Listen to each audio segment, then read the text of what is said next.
everyone, Puneet here. Welcome to episode 18 of the North of Patient podcast, Conversations on Health Beyond Care. For those of you new to this podcast, this is an exploration into themes and ideas about what good could look like in the future of health and the experience of care delivery, as explored through creatives and unconventional leaders in the industry today. Today's guest is Dr. Nick Sahar, digital health entrepreneur, machine learning researcher, and one of the most thoughtful voices I know at the intersection of AI and well-being. Nick co-founded Semantic Health, a healthcare AI startup launched out of medical school, which he scaled and successfully exited. He's contributed to some of the earliest work in clinical NLP, advised early stage ventures, and served as a reviewer at leading AI conferences like NeurIPS and ICML. But what's even more interesting is where his focus has turned today. In this episode, we'll talk about AI as a tool for mental, emotional, and even spiritual health, and what it means to design AI systems that actually support personal growth rather than replace human connection. We explore the risks of anthropomorphizing AI, the promise of open source, and why some of the most powerful breakthroughs might actually not come from intelligent agents, but from creating reflective spaces that help us better understand ourselves. Nick also shares his take on the future of physicians in an AI-driven world and why the current paradigm is ripe for rethinking. And last but not least, what he sees as the next frontier for care design. The links to the full episodes are in the comments below. North of Patient is on Spotify, Apple Podcasts, YouTube, and Substack. Subscribe on Substack to stay updated.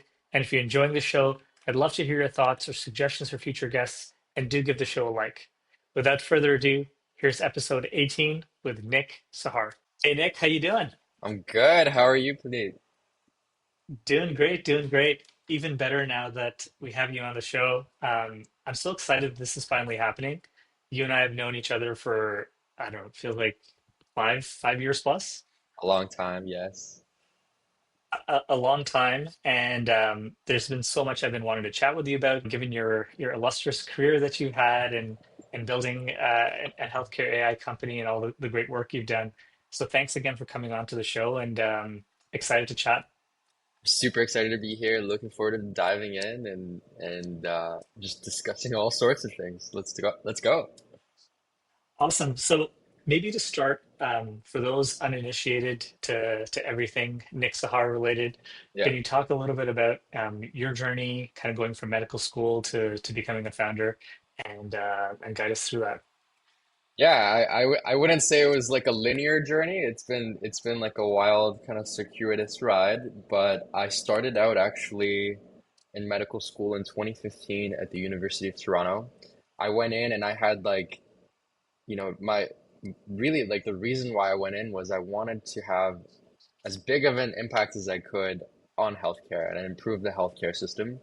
I didn't really know what that was going to be or how I was going to do it, but I knew that going through med school was going to be the the starting point, the right starting point. And a little bit of context before that, I did undergrad as a pre-med in McMaster in the health sciences program, and I actually like taught myself how to code. So I was like figuring out how to code. I was very interested in like solving math problems.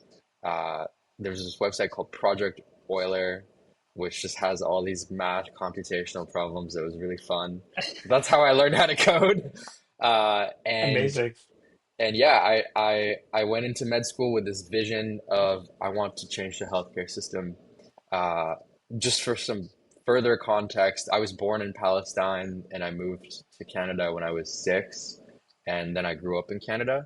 So Hmm. I really saw like all spectrums of healthcare systems. In Palestine, it's pretty much non-existent.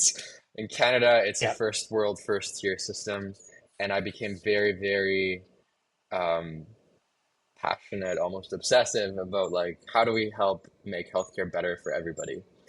So that was the lens Hmm. I went into med school with, and it was a very interesting like start of med school because I was at the University of Toronto, and at the time there was a lot of AI work happening around vision and computer vision and starting to happen around text and language. And there were some awesome researchers at the university. So I started going to some talks. I started diving in and learning about machine learning and AI, and it was fascinating. Like I didn't know computers, you could just give data to a computer and it could just learn a bunch of stuff about the data and then do something useful with it, like answer a question Hmm. or complete a task or like tell you whether an image was a cat or a dog. So Yeah. started learning about machine learning and what was happening in the space. And This would have been 2015, 2016, right? 2015, 2016. Yeah, exactly. So Way so before long ChatGPT. before long before this was a sexy conversation, right? Yeah, yeah. People really like the models were like the AI back then, apart from computer vision, was really not great. Like it sucked. But the Hmm. potential of it was pretty clear. Like you could train a computer with data and experience to do a bunch of useful things. I think that's what like caught my mind. And I started thinking, I was like, what would this look like in healthcare? Like, how would this type of technology like improve healthcare? And what could we even start to do with it? So I started actually doing research at the Vector Institute with a few clinical natural language processing professors and labs. And I guess for those unfamiliar, the Vector Institute. Yeah. The Vector Institute is like the AI faculty or program at the University of Toronto. It's home to Jeff Hinton, who is like one of the three godfathers of AI. He won, I Yeah, think, a Nobel Prize and like a Turing Prize, and he's got his lab yeah. there. And there's a lot of world-class AI researchers. It's one of Canada's, I would say, like top AI institutions. So Hmm. that's kind of where I was very early on, but more on the clinical side. I worked with a Hmm. professor called Bo Wang, who is an awesome entrepreneurial focused clinical machine learning scientist. And we started Hmm. just building out a machine learning models to start to analyze like clinical text and like try to predict useful things from clinical notes. Like, why was this patient here? What were they treated for? Like, what sorts of things should I know about this patient from their medical notes? So we started Hmm. exploring that piece, and I became a lot more excited in that work than what I was doing at school, to be honest. And I started exploring, how do I actually take this technology and integrate it in the hospital and integrate it in the health Hmm. system in a way that actually helps. So that became kind of what I was thinking about early on in med school. Then my Hmm. first summer, I had a chance to go through this program called Next 36, which Hmm. is it's a very interesting program where you're a student from across Canada, like anybody from Canada can apply. You go through a selection process and they select 36 students. They bring them to the University of Toronto for the summer. You live in like the dorms, and your whole goal is to like pair up with different people or find your team and build a startup. So you're just trying Wow. to build a company. You're trying to build a startup, trying to make it work. And we're all students. Most of us, I don't think, really know what a startup is. I didn't know at the Yeah. time, but we basically get thrown into this summer. We have to build a company, and then there's like an MBA kind of curriculum that they give you on the side about some of the fundamentals of company building. Like, how do you actually build a product? How do you find your market? How do you Hmm. strategize? They bring in like some of the top entrepreneurs in Canada to teach you these things. And so that was very powerful because it just opened my mind and my eyes to the fact that like I could actually build something. I could start actually doing this. Like it's not so far away. It's not like this gray thing that I don't know what to do. It gave Yeah. me that conviction that I could actually like build something. That's pretty incredible. I wish I had that kind of a resource available to me at the beginning of my entrepreneurial journey. Definitely had more of a school of hard knocks way of learning about what it was to start a company. That's awesome. What happened after that? So how did the rest of your medical school career go, and what eventually brought you into actually starting Semantic, your first company? Yeah, so the ideas that I was testing during Next were not related to Hmm. semantic. The first idea that we had was actually pretty fun. It was we were trying to build a toothbrush that could sense your cortisol levels and tell you when you were stressed out. So we literally got like access to a lab, like a wet lab, to start doing experiments. We started like looking at sourcing toothbrushes and like building stuff. Then we realized that like it might not be the best idea because what are you gonna do when your toothbrush tells you that your stress levels are too high? Like it's not actionable enough of a measurement, and and it was a very hard thing to build. So that was like the first idea. It's an interesting thought, though. Like, That was I can imagine, especially in the application, being a data point amongst many data points. You can definitely see how yeah, that could be useful. And obviously, now we're getting into a realm where we're beginning to see kind of non-invasive ways of being able to assay things in blood, right? yeah. So, but still, it's a cool thought. No, I think it definitely will work, and the form factor might not be a toothbrush, but there's a lot of solutions now that provide at-home testing for different types of tests, like hormonal testing, for example, is a good one. So I think that general idea in that space is very interesting, but we were just not in the right initial starting point or the right initial like use Hmm. case. So that's kind of what I took away from that experience was like you can have the right general idea, but the way you start executing on that idea really Hmm. matters. You have to get very clear conviction on the starting points, like who you're going to sell to, what's the specific workflow, what's the specific value proposition. At least in that idea, I think we got that all wrong. Yeah, So we learned like pretty quickly like the importance of thinking about what you're starting out with. gotcha. And so, tell us a little bit about semantics. What was the idea behind semantic, and then what led you to actually starting the company? Yeah. So after next, I did like a few more years of medical school. I ended up doing, I still wasn't fully sure that I was going to build a company after med school. So I had like a few pathways that I was exploring. The first one was, go do my residency, complete my training, start a practice. Hmm. I tried out management consulting. So I worked for one of the big strategic management consulting firms called Bain, Hmm. and I did healthcare consulting in the US, which was very interesting because I started learning about the US health system, how it's set up, how it's different than the Canadian one, how it works and how it doesn't work Yeah. from a more systems level view, like not a clinical level view. How did you even get that opportunity as a medical student? I just had to go out and like network Wow. and just make some friends in the industry, like understand the process. They have a very long and like specific recruiting process where you have to do like cases, they test your like problem solving abilities. So I just had to learn like all of that and then like get an interview and then hope I didn't mess up the interview.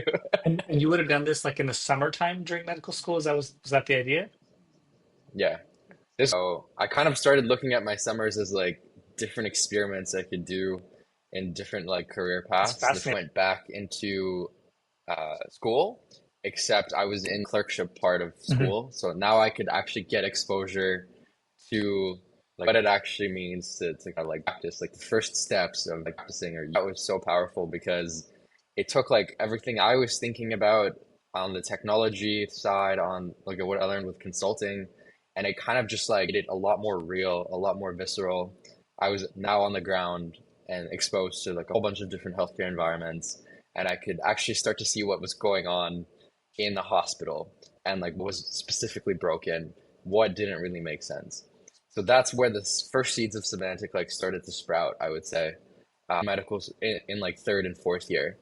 And so I had a few conviction points at like that stage. One was what I entered med school with, which is I want to have a big impact in healthcare. Like I really want to try and change the healthcare Yeah. system in a good way. That's like my core conviction.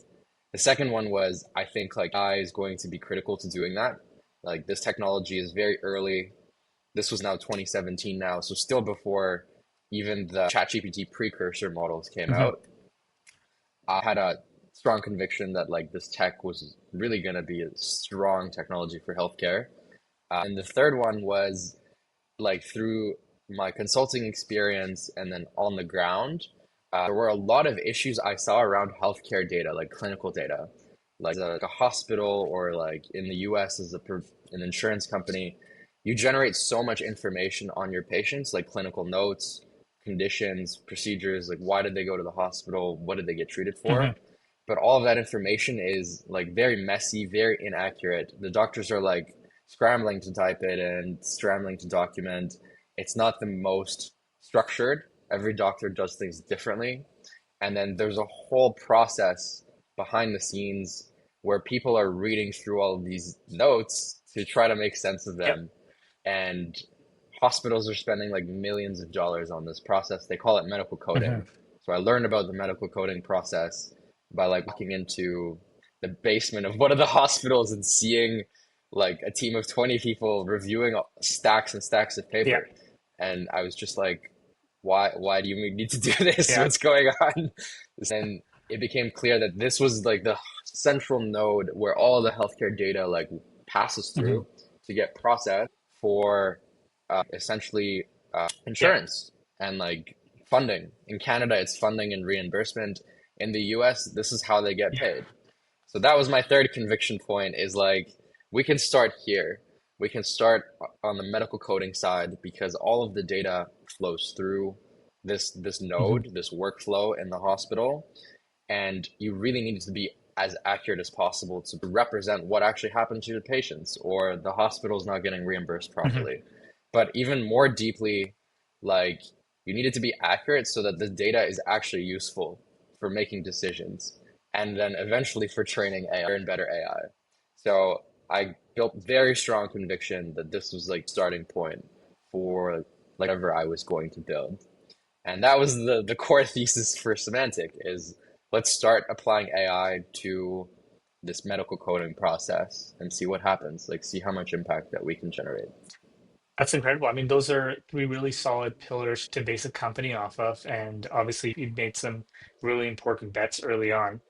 I guess in terms of, the general thesis to move in this direction to kind of build things from the system perspective, what do you think predisposed you to that? Because I think it's safe to say, not Yeah, everyone going through medical school thinks about going to the basement of a of a hospital yeah, and identifying where information flows through. What do you think it was of your own life experiences that drew you to this sort of an yeah, approach, which is not really necessarily standard for most medical students? yeah. I think there's a few different things, like just naturally, like the way that I'm wired, I'm always trying to like scale up my Mhm. impact. And when I looked at like what I would be doing as a clinician, it would be the most impactful work. Like I'd be working one on one with a patient and changing their Mhm. life every day. And but the thought that I kind of had that kind of ran on top of that was like, how do I like scale up this impact? Like Mhm. how do I reach millions of patients or like 10 million patients? Or it's something that I know can help them. And maybe I'm more of just a systems Yeah. level person or like I'm always thinking about like how do we kind of help everybody at like systemic level. So I did like research in undergrad. I did policy research, like international health research, where we were looking at like zooming out the impact of like global trade treaties on like health Mhm. outcomes. And I was doing like literature reviews and things like that very early on in undergrad and like looking at things from more of a policy or systems level. And I did a whole bunch of other types of research, like more clinical research, for example, policy research, operations research. So I was already dabbling in like how do we optimize things? How do we like scale things up? How do we apply technology to like do these two Yeah. things and improve patient outcomes Mhm. ultimately?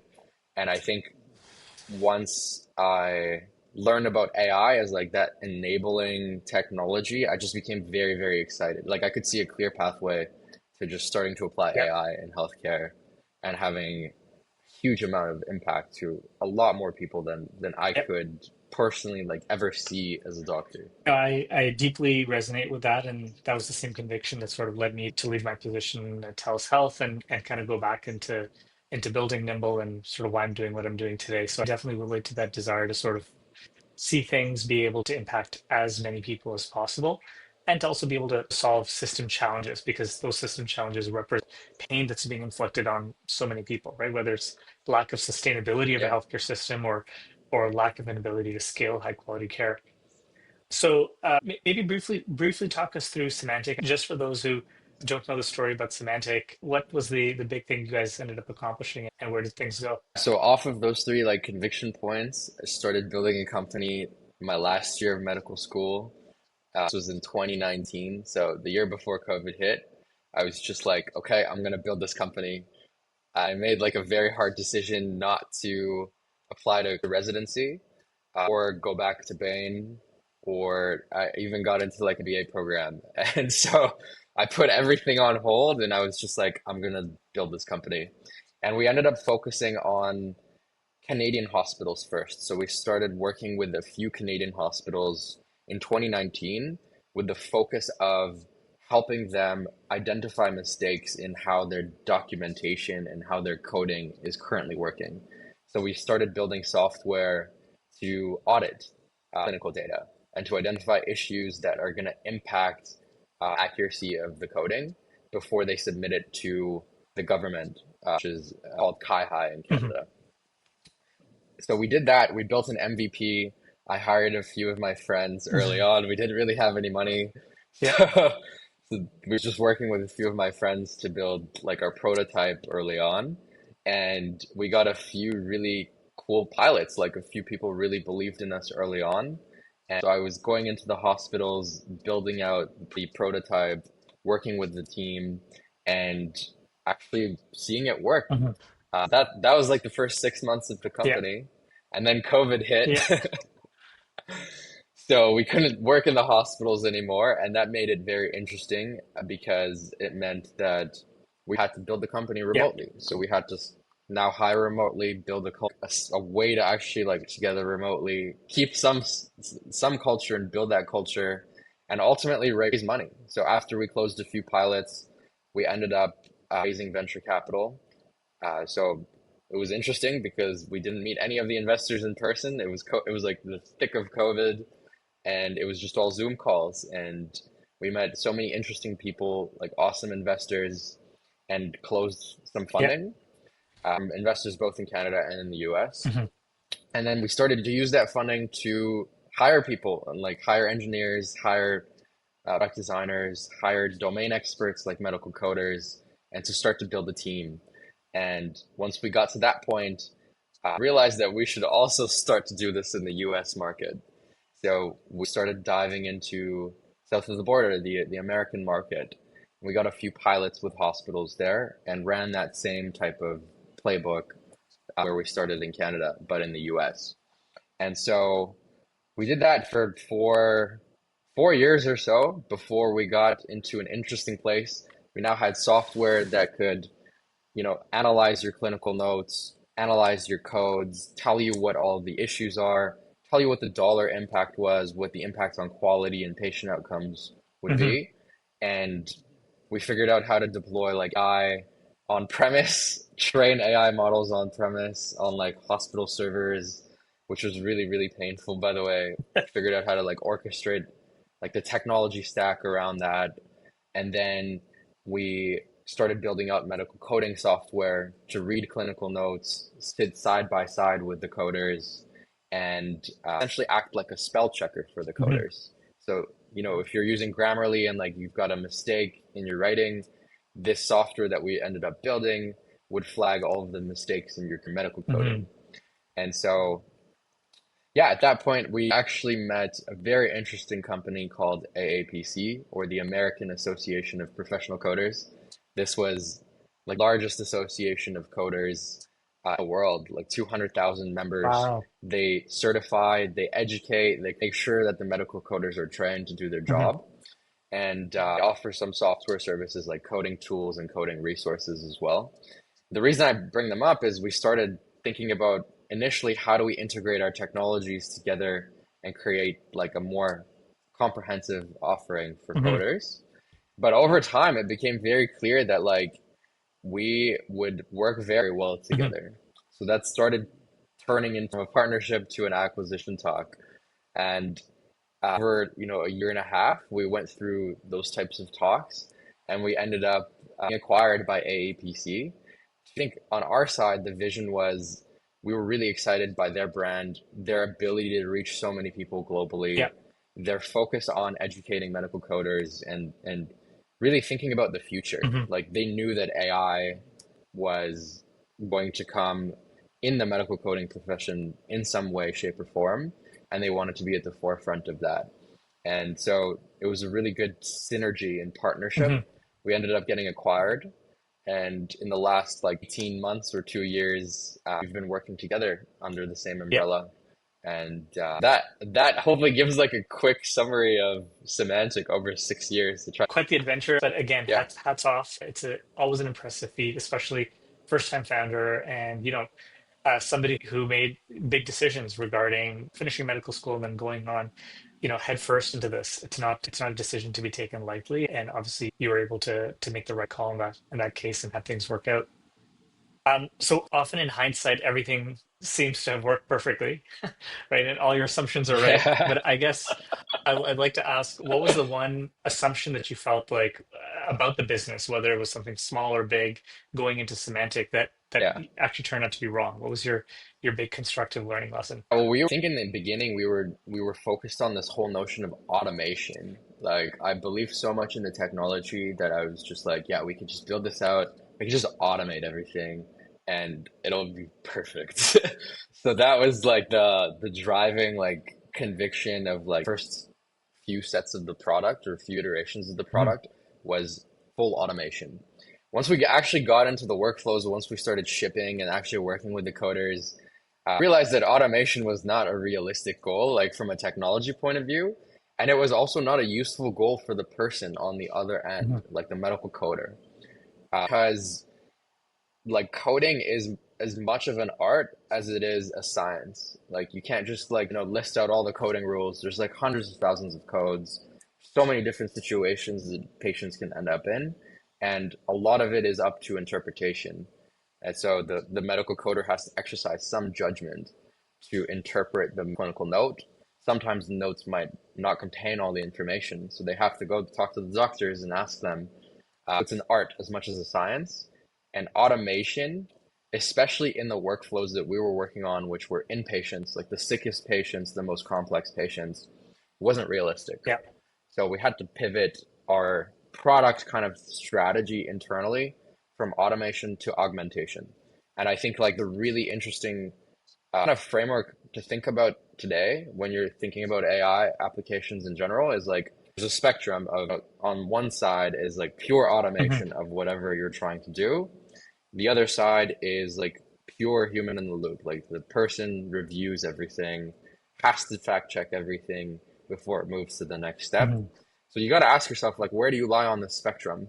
Where is the technology? Like, how good is the technology for your use case? How difficult is your use case? And what's the value proposition on each Yep. side? And once you go through that, you usually can only do that by actually shipping something, Yep. getting some feedback, learning the hard way, and making a lot of mistakes.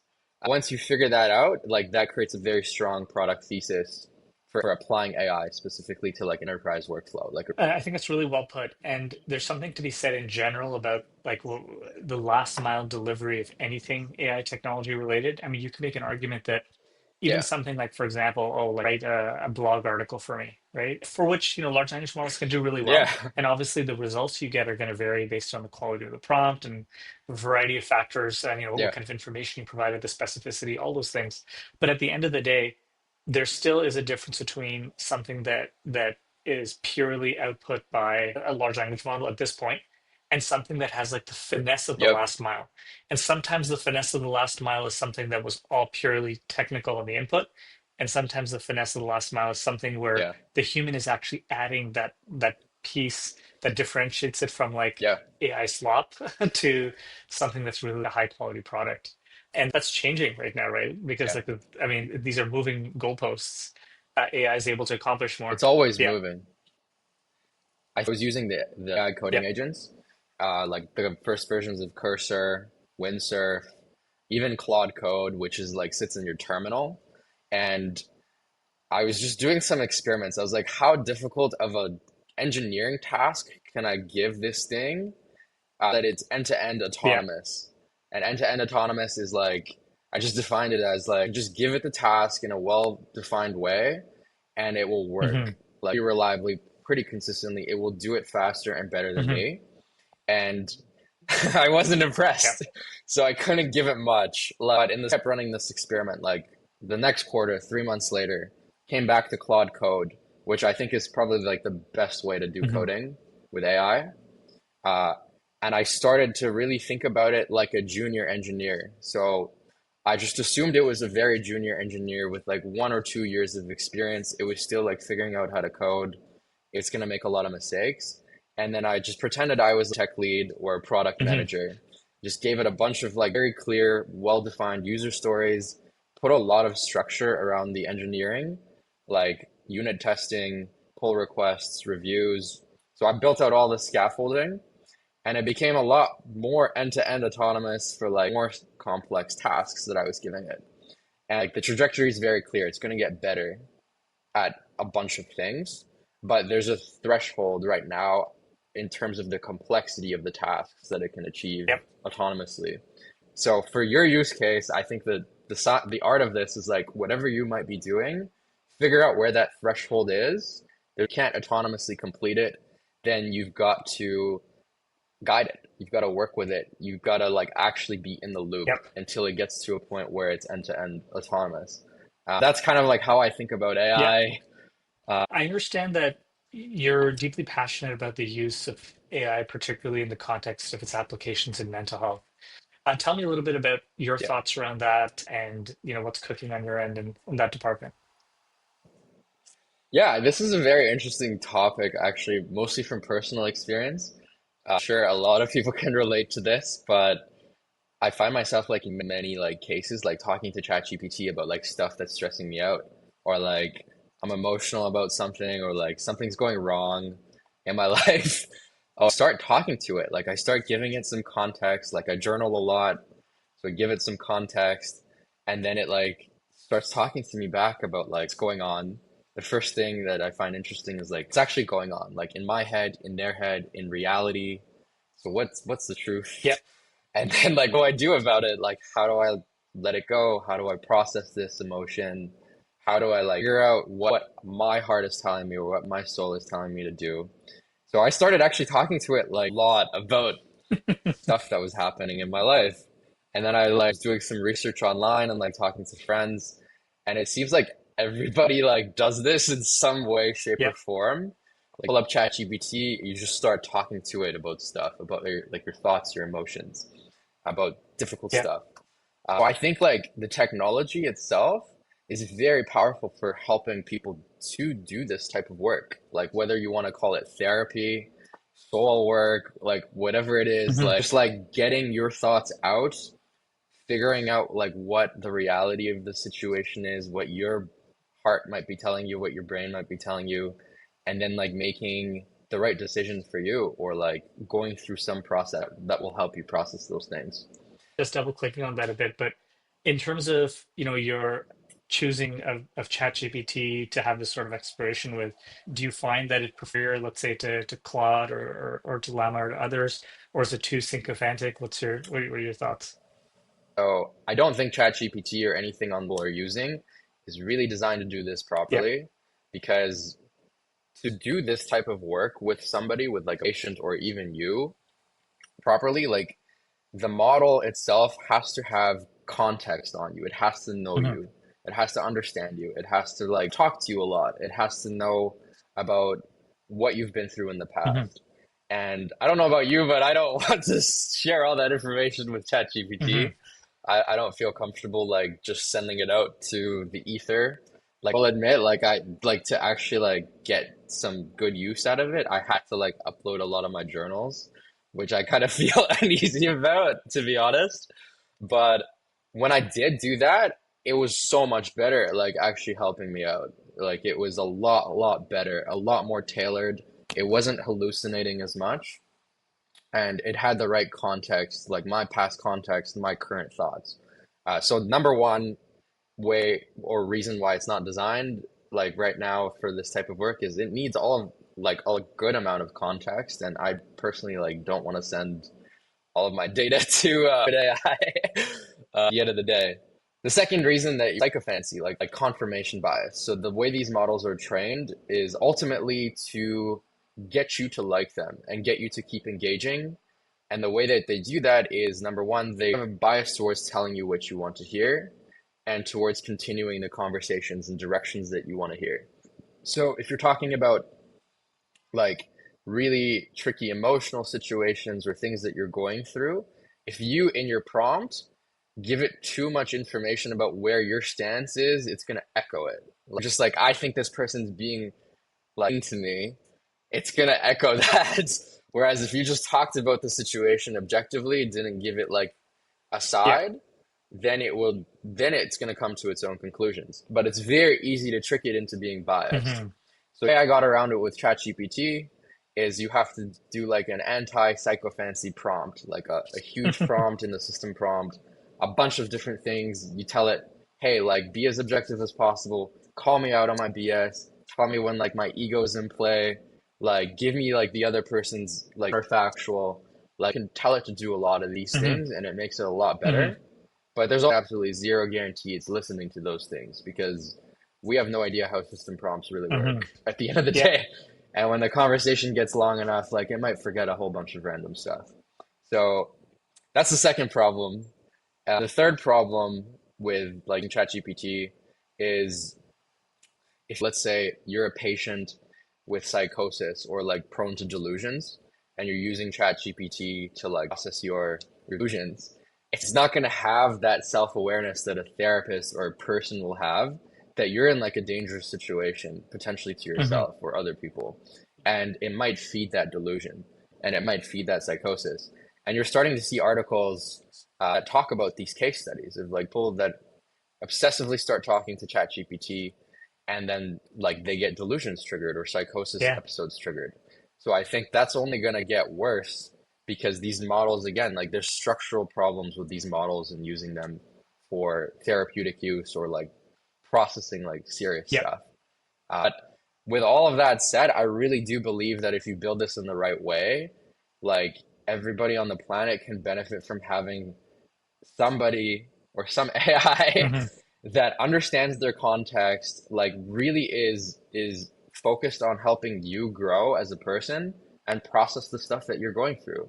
And I think like that's important for everybody to do that inner work at the end of the day. Like, Yeah, super fascinating. I bought into this. It's kind of along the lines of what we're doing at Nimble. And there's an interesting concept here that I want to unpack with you because we have a approach that we've decided to go down. As you know, Nimble's focus is on helping people get to yeah, their best metabolic health. So it's really kind of around supporting people that are on their weight loss journey or their journey with diabetes or at risk of diabetes. And one of our hypotheses in this was that um, there's an inherent sense of a barrier that comes from a human to human clinical and therapeutic interaction that's associated with characteristics that humans possess. And one of those characteristics that humans possess is that yes, of judgment, right? So no matter who you think you are, how excellent of a clinician yeah, you are, you are human, and to be human is to judge. And so when people come into a room with a sense of shame, perhaps even kind of inner self-worth issues associated with a certain diagnosis, it automatically creates a certain barrier to the fact that I don't want yeah, to reveal this to you because I feel unworthy of A, B, or C. So, there's a lot to unpack there. And one of the decisions we made in going down the path we did with Nimble was to not anthropomorphize it, was to specifically say Nimble is not, a character of another human. It's not a doctor in your pocket, but it's more about it's not even yeah, of a person's characteristic. So it's a yeah. space. It's a space, and it's a reflection of your thoughts, and it's an opportunity for you to unpack knowledge in the context of your thoughts. So, what are your thoughts about I should love we be that. anthropomorphizing things? Because my personal take is that there could be an entire field. Like there's to me the green field here is imagine you could explore your ideas of self, your challenges, things that you're conceptually tackling with. You rid yourself of the barriers that you have in the context of having to deal with another Yeah, person. What are your thoughts about that? I completely agree. Like AI is not a Yeah, person at the end of yeah, the day. You know, it's not a biological intelligence, it's a synthetic yeah. intelligence. It's not conscious now. We don't know if it's going to get conscious in the future. It might not. That's another interesting Yeah, question. But ultimately, it's like a space, like you said, for you to have a deeper relationship with yourself. yeah. And I think like for you to understand yourself, for you to grow yourself in the ways that you know you're being blocked, and to have that safe space, you can literally like wake up at 3 a.m. and start talking to it. Like when things go wrong in real time, you can start to talk to it to process things. It's like a mirror of your consciousness, more than like a separate consciousness, is how I think of Yep. it. And that creates like an entirely new type of relationship. Like that's a new type of social relationship that we've never seen Yeah. before, to be honest. I know there's a bunch of companies that are creating like AI Yeah. girlfriends or AI characters. Like, I think that's another use case, but that's not what I'm talking about Yeah. here. I think this is more of like a mirror into yourself, into your psyche, your consciousness, your soul, whatever you want to call it. It allows you to reflect yourself back to yourself more Yep. clearly and really grow. And I think that's going to be like the true power of this is if everybody in the world has this and it works Hmm. well, like we might end up, I'm going to be too optimistic, but this might be a really cool pathway to like world Yeah. peace. Like if everybody grows, everybody understands their trauma, like their triggers, what is driving their behavior that's currently kind of Hmm. toxic or not toxic or Yeah. whatever whatever it is, I think the world would generally be like a 10x better place to live in. And I know we have a lot of other issues, but this is a Yeah. root kind of issue in society that will have ripple effects across everything else if you really drill down into it, work on Yeah. it. So that's like my second conviction. Well, I think the idea of repairing people's sense of self and the internal healing is a big thing. It's great to have ambitious goals, and I think it's important to be optimistic. And, the ethos of this podcast is really to help people in the healthcare ecosystem at large have some inspiration around what could good look like. So I think a lot of this is really about we Yeah, should have big, bold, positive use cases of these technologies, not just yeah. dystopian use cases, of which there's more than enough conversation about that. But if we don't paint positive Yeah. pictures, we don't know what we're building towards.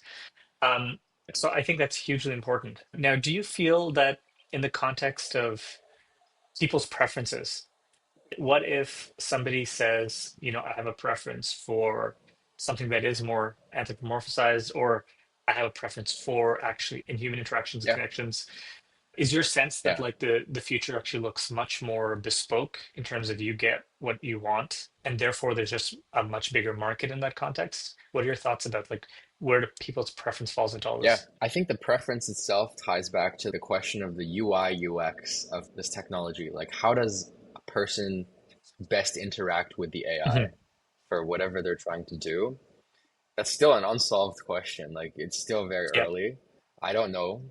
I don't know the right answer. What are the pros and the cons? I think it's a personal thing. Like in the same way, like you're not gonna get along with like every therapist you Yeah. talk to.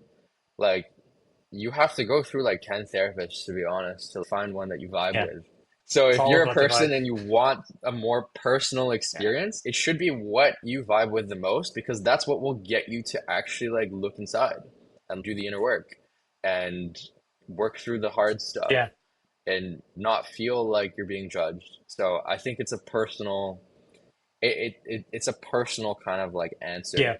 For me, I like knowing that it's an AI because of that judgment piece and because I can talk to it whenever. It's kind of like an extension of my analytical Yeah. brain, if that makes sense, or my like feeling brain or my intuitive brain. It's like kind of like an intelligence Yeah. implant. Like that's kind of how I view like current state AI is like it's a way for you to scale up your Yeah. intelligence. Not to go too Yeah. much on a tangent, but there is an intersection between this and obviously the work that companies like Neuralink are doing. And I mean, I obviously have gotten a sense of sort of where you fall in terms of the bank camp associated with that. But there's an interesting thought. Yeah. You might have heard Elon Musk recently um, spoke about some of the advances that Neuralink is working on in its products. One of the things they're looking at is this idea of a product called Telepathy, and the idea is Yeah. obviously to be able to connect Neuralink to the speech centers of your brain and then have that directly interact with Grok or XAI. And in your thoughts, you're now talking to a large language model without any, Yeah. quote unquote, organic latency. What? Well, it's dystopian as hell, to be honest. I'm not gonna lie. But if you think about it from like, if we think of AI as an intelligence implant into your brain, it's the most efficient way to actually interface with an AI. It's just real time, like communication with the AI without you actually needing to Mhm. speak. So it will allow you to do a lot more interesting Hmm. things, like in general.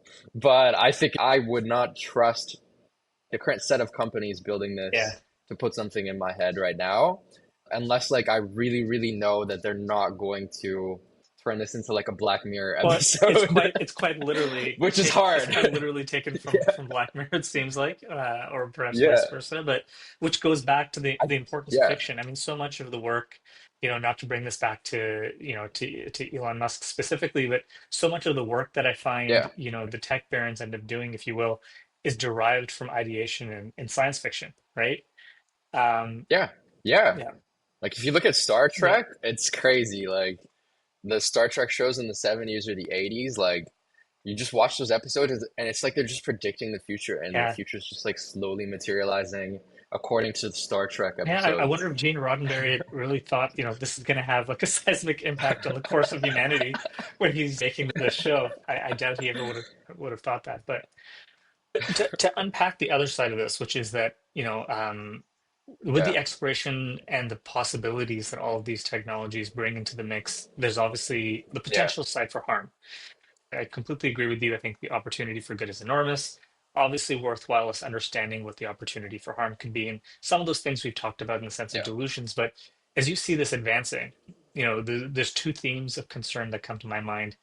One is obviously yeah, the the sense of disconnectedness that could potentially happen between people, just because of the extent to which AI is just a better experience for everything. yeah, I'm dealing with something like way too complicated to, talk to my partner about it, but I can definitely talk to AI about it. So the sense of the human to human yeah. contract kind of just becomes put The attention. social contract like disintegrates. Right. Yeah, There's yeah, that. And then there's the other thing, which is, I imagine an entire category of like psychopathology emerging from just human AI interactions, whether it's, of a psychosis nature, where, is this still yeah, talking to me? I quite literally can hear voices through my earpiece of things that are telling me to do a variety of yeah, things, and I can't switch that off, or just other senses of delusions, as you mentioned, that can be propagated. What are your thoughts yeah. about the fact that so much of the control right now and the narrative associated with where these technologies goes lies in private industry? I don't like it. I don't think that's a good Yeah. thing So because it's all about yeah. incentives. I don't think necessarily like the large tech companies are incentivized to promote like the wholeness and the health of every single consumer. Like they're just not incentivized to do that at all. So like these systems are dangerous from the point of view of the incentives behind them, not the tech. I think the technology itself is powerful for both positive and negative effects, but the incentives behind it currently make it dangerous or potentially could make it dangerous in this Yeah. way, like for mental health and for a lot of these like situations that we're talking about that are like really extreme cases and even just general cases. So I think like open source, I'm very bullish on open Hmm. source. I think open source is transparent. It's a lot easier to make it secure and private as these models get more efficient to host and train on your phone or even in your glasses. I think that the right pathway for this is open source models that are secure, they're private, and they're transparent. So your data doesn't leave your device, it doesn't need to go anywhere, and companies like startups can start to build things in much safer ways. For example, for mental health, with clinical guidelines integrated in, therapeutic guidelines, like human oversight if things go Yeah. wrong. A lot of these things I think you're going to need in Yeah. place for this type of solution. And I really don't think, like the big tech companies are not incentivized to build this out. Like this is too small of a use case. They're going after the enterprise for the Yeah. most part. That's where the money is. So they're going to follow a lot of the dollars. And they're just not incentivized, frankly, to care about the health of any single consumer on the Hmm. platform. So that's kind of like my hot take about this whole situation. Yeah, and obviously, I don't expect that we'll get to the answers to all these problems in terms of how we de-escalate or how any entity de-escalates the Yeah, AI arms race happening.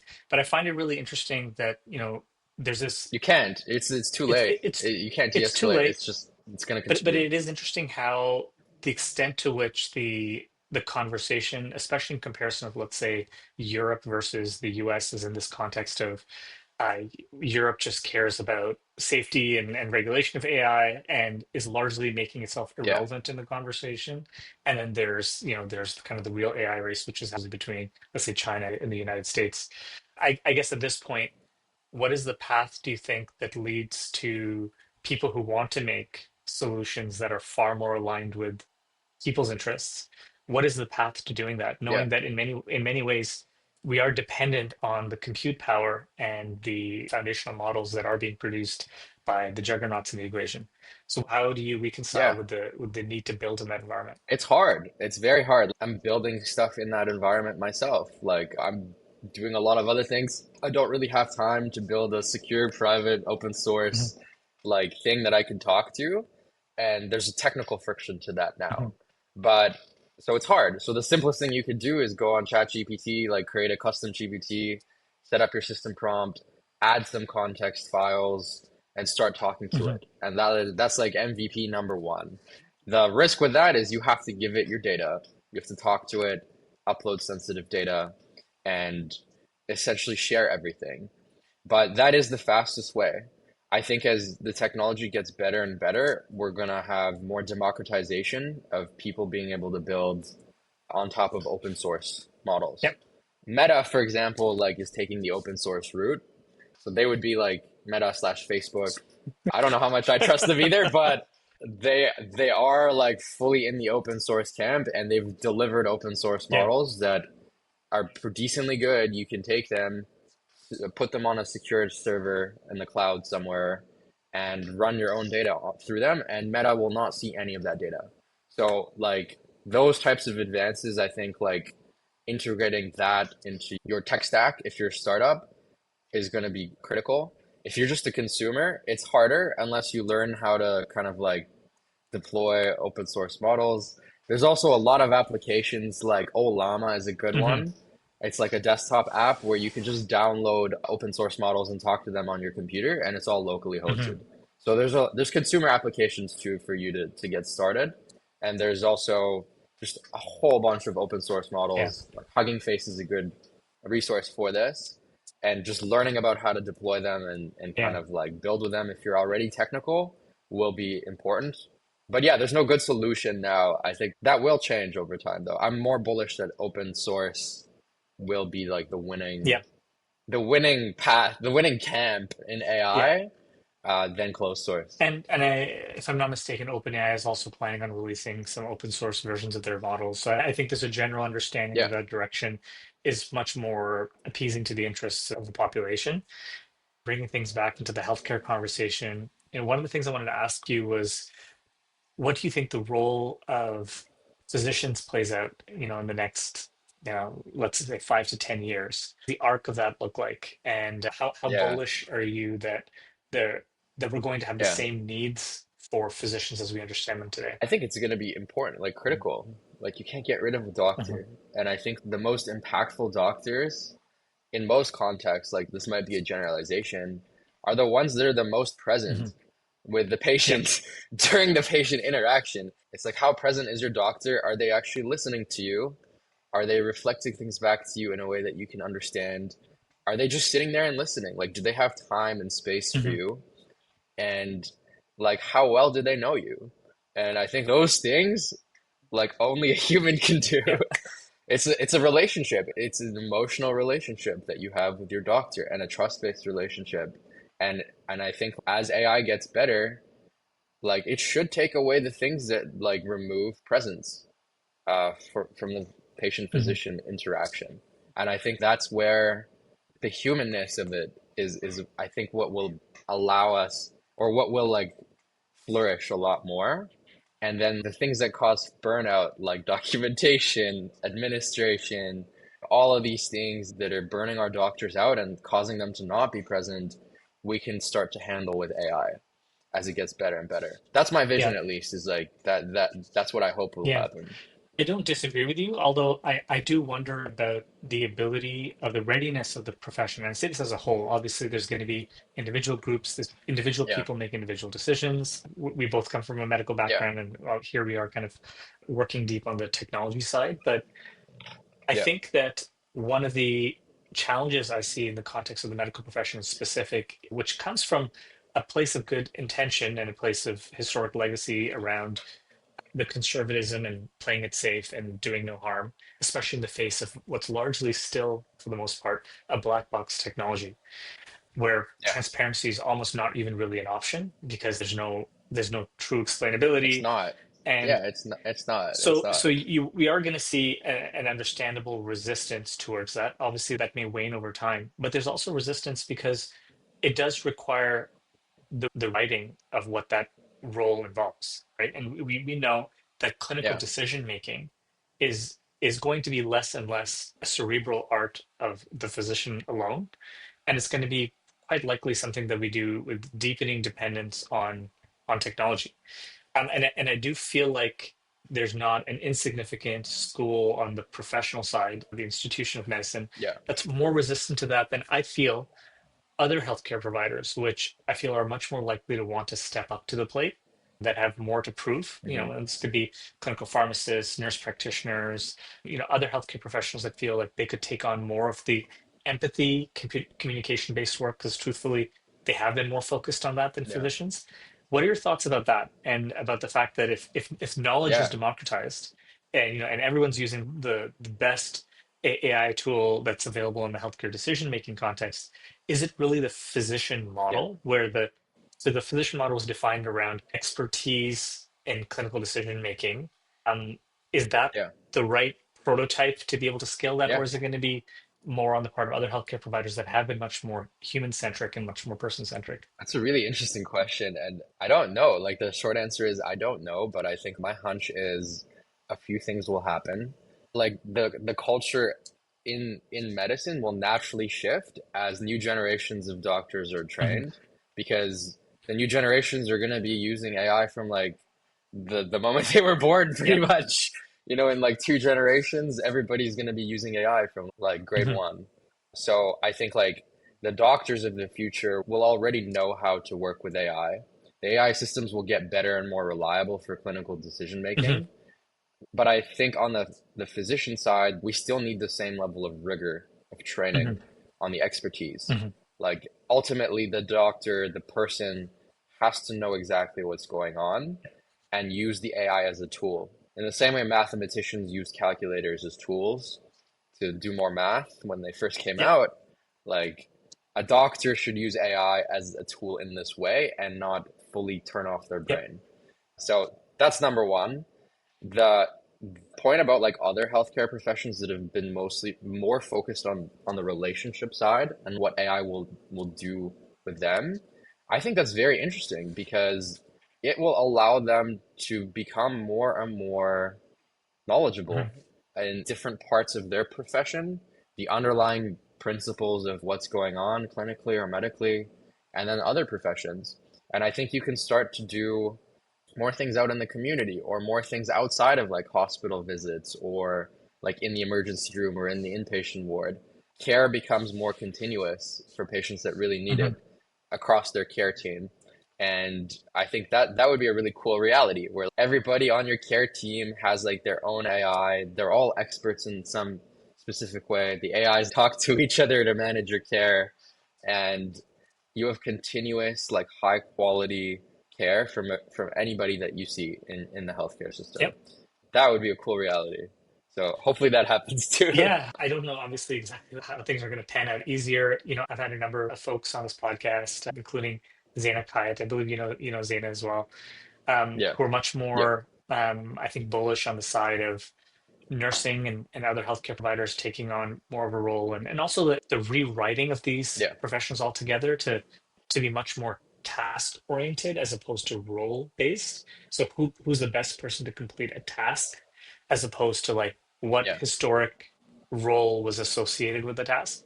Um, and so yeah, it'll be really interesting. And obviously, I think different countries, different environments, different regions, different payment models will all see different things happen.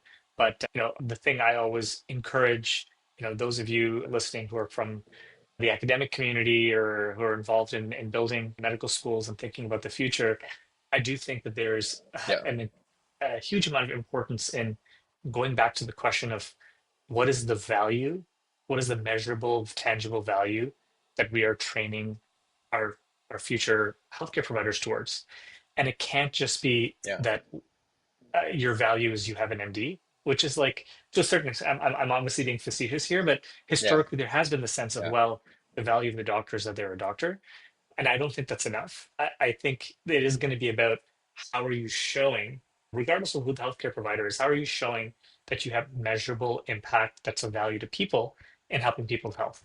And I think everyone needs to become much more aligned around that. And then I don't really want to call it a competition or a race, but it's really about how can we all advance the quality of care that people are getting on the basis of actually measurably being able to demonstrate value. I think that's what it all comes down to. And it should be much less about the title of the yeah. profession. Yeah, I think the titles needed to happen in the past because you could only do so much and you had to know it really, really well.